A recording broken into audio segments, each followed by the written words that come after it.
Olá, meus alunos do sexto ano. Tudo bem com vocês? Aqui quem está falando é a professora Patrícia, de Comunicação e Linguagens. Hoje daremos sequência ao nosso PET volume 3. Então vamos lá? Nossa semana 2, iremos trabalhar leitura e interpretação dos códigos da escrita. Vem lá assim no nosso PET. A realização das próximas atividades o ajudará a desenvolver a expressão oral como uma importante estratégia de construção de sentidos, possibilitará a compreensão da relação entre a fala e os textos.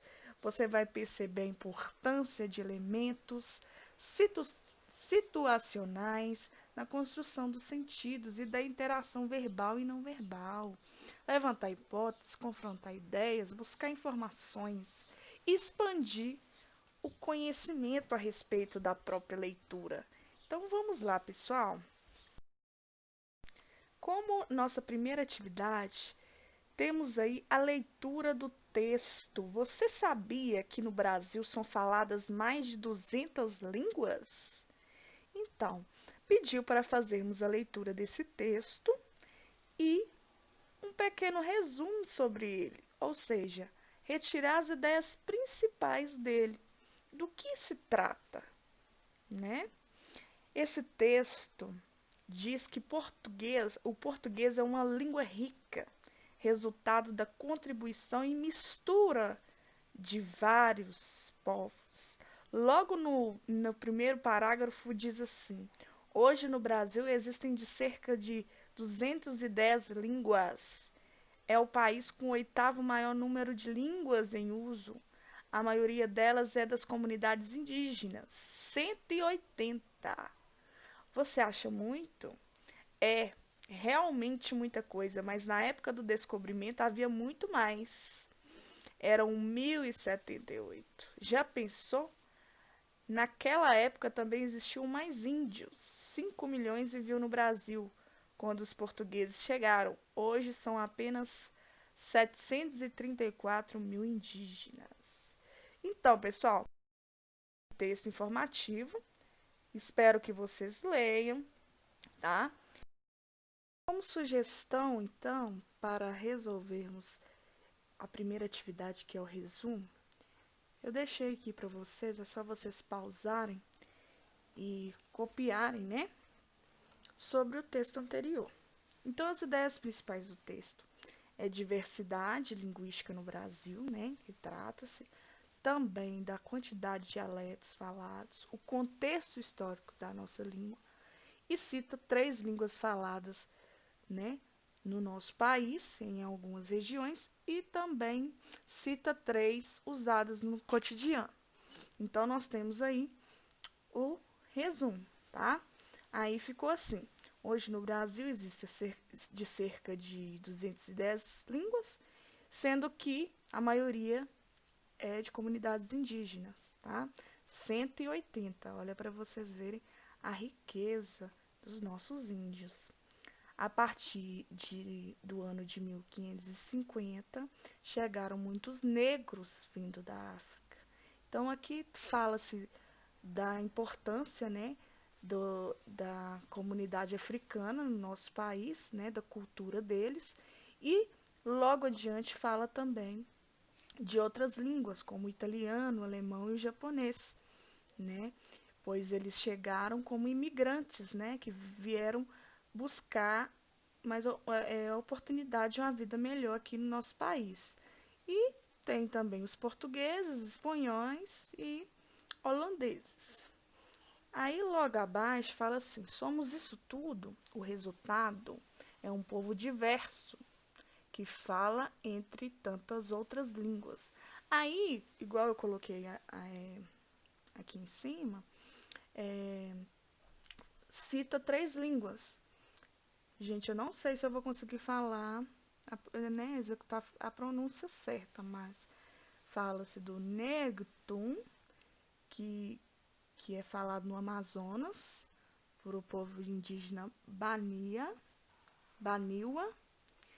Temos aí o Unzurukixi, que é falada no Rio Grande do Sul, que é a mistura de alemão e português. E temos a gíria da Tabatinga, que é a língua dos filhos, netos e bisnetos de escravos, que é ainda falada no nosso país e foi passada de pai para filho. É uma importante forma de resistência da cultura africana.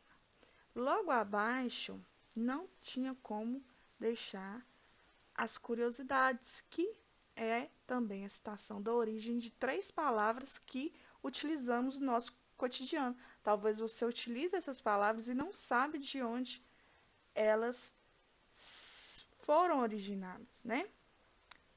Então, tem aqui, quer ver como o português é uma língua rica, resultado da contribuição e mistura de vários povos? Aí se tem a comprovação, né? Lá vem o desafio. De onde que vem as palavras cutucar? Você fala cutucar no seu dia a dia? Bagunça. Não, aposto que a mãe de vocês falam direto. Vai arrumar essa bagunça. Cochilar.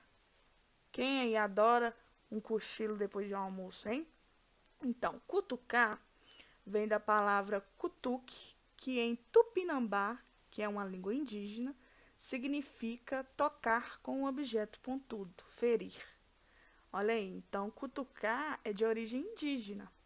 Bagunça vem da palavra bulunguza, que em Kikongo, que é a língua africana, é nada mais que desordem e confusão.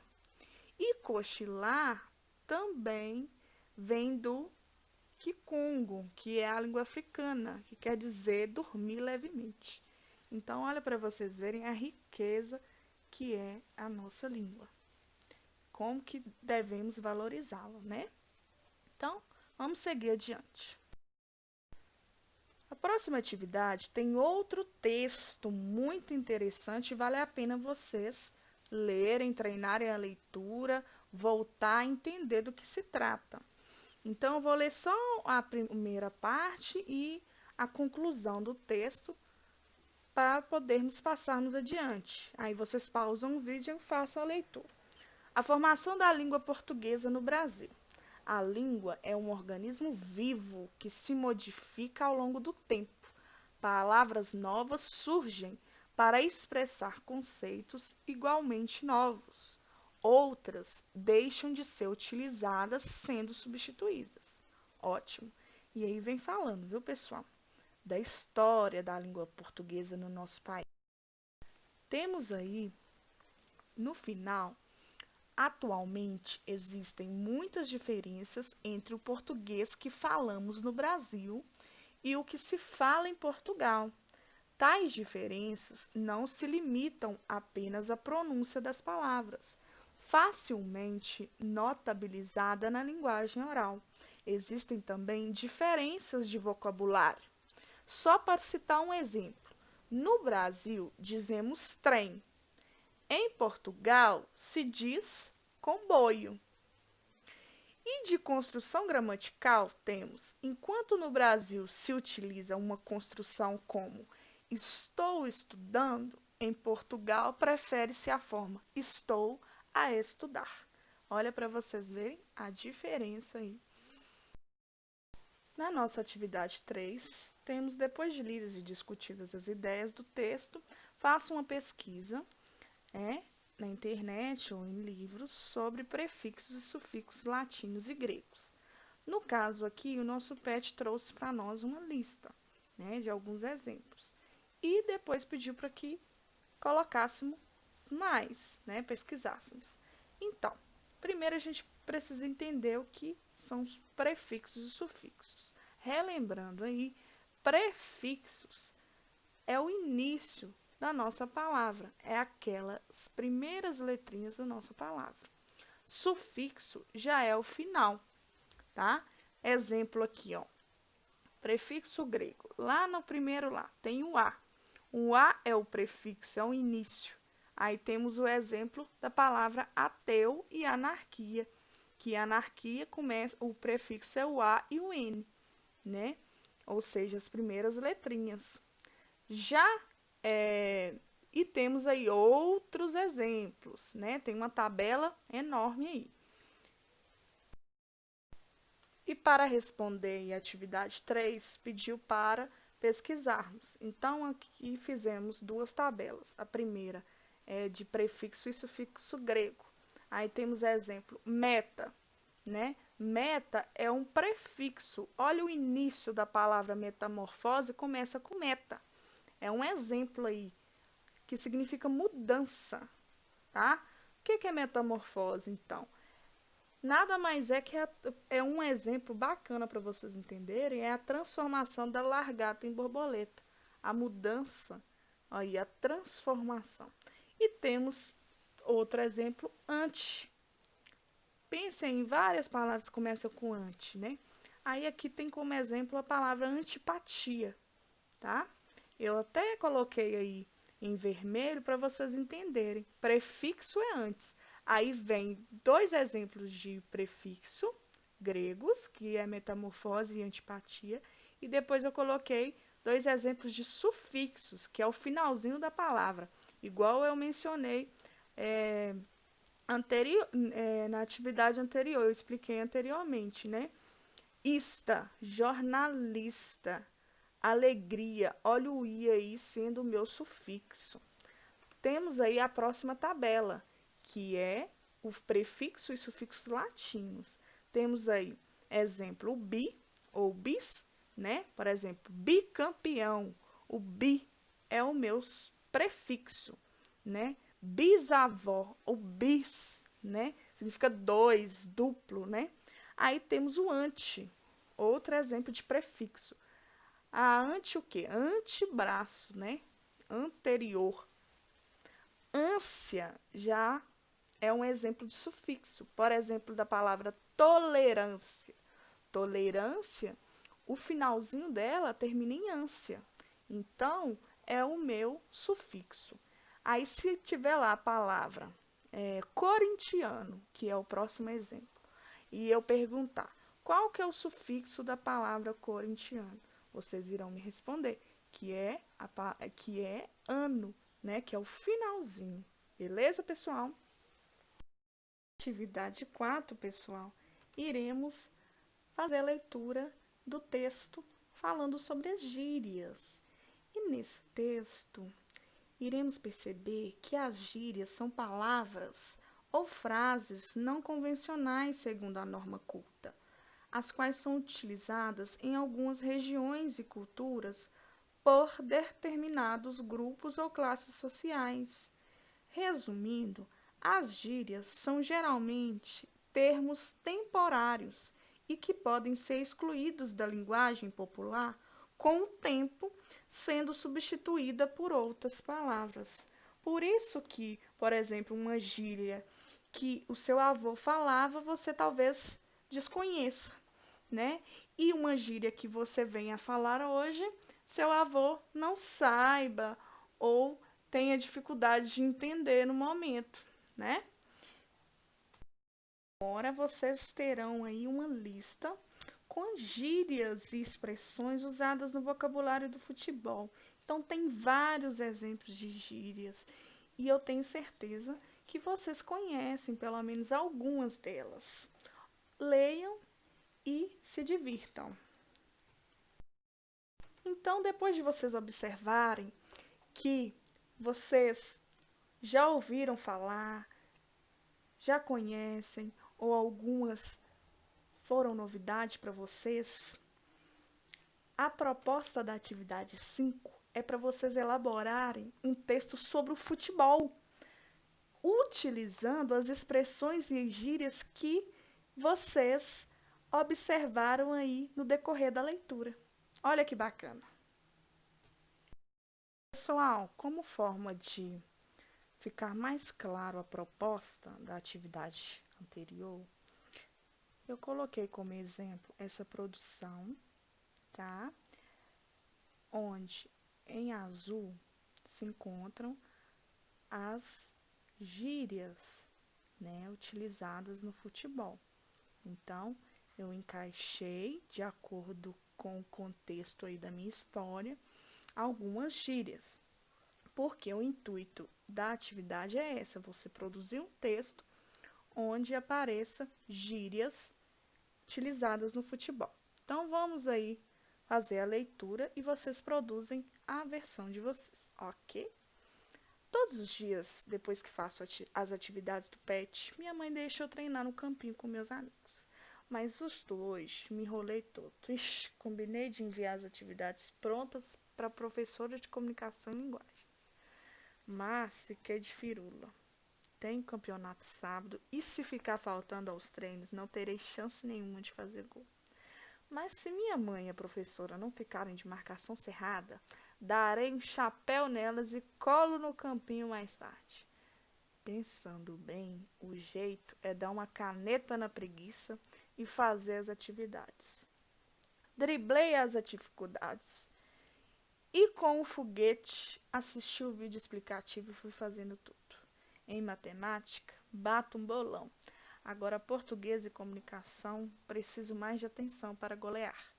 Dito e feito, minha mãe cobrou as atividades e já fui tirando a foto para a professora. Ela me parabenizou e de tabela já garanti mais um dia de treino. Respondi assim para ela: aqui não, professora, se derrubar é pênalti. Consegui ganhar de virada. Que é isso, Serginho? Empolgou com a produção de texto que pedi? Mal sabia ela que quase cavei uma falta. Nenhuma catimba iria adiantar se não tivesse terminado de fazer as atividades. Estudos em primeiro lugar, mãe sempre diz. Agora vou me despedindo, porque o craque aqui tem uma pelada para golear e o Pedrinho, mão de alface, que me aguarde. Fui! Então, pessoal, e aí, gostaram? Então, que sirva de exemplo aí para vocês produzirem o de vocês, ok? Atividade 5, temos a leitura do poema de Oswald de Andrade. Vamos acompanhar. Pronominais. Dê-me um cigarro, diz a gramática, do professor e do aluno, e do mulato sabido. Mas o bom negro e o bom branco da nação brasileira dizem todos os dias: deixa disso, camarada, me dá um cigarro. Para finalizarmos aí nossa semana 2, temos a seguinte pergunta. A partir da leitura do poema Pronominais e o seu contexto de criação, podemos considerar corretamente qual opção? Então, acertou quem diz que é a letra B, a comparação entre o primeiro verso, que é dê-me um cigarro, e o último verso, que é me dá um cigarro. Exemplifica de forma clara uma das muitas diferenças existentes entre a língua que a gramática considera correta, né, que vem no dicionário, que vem para nós nas gramáticas, na forma culta, na forma formal, e a língua efetivamente falada, né, pela maioria das pessoas. Ok, pessoal? Então, nesse poema houve esse exemplo, né, da linguagem falada e da linguagem que deve ser escrita de acordo com a norma culta, de acordo com a gramática. Parabéns, então, pessoal, a todos que estão acompanhando as atividades, tá? Deixando o caderno organizado. Eu fico muito feliz com isso. Espero que tenham gostado da aula e que Deus abençoe a cada um. Até a próxima!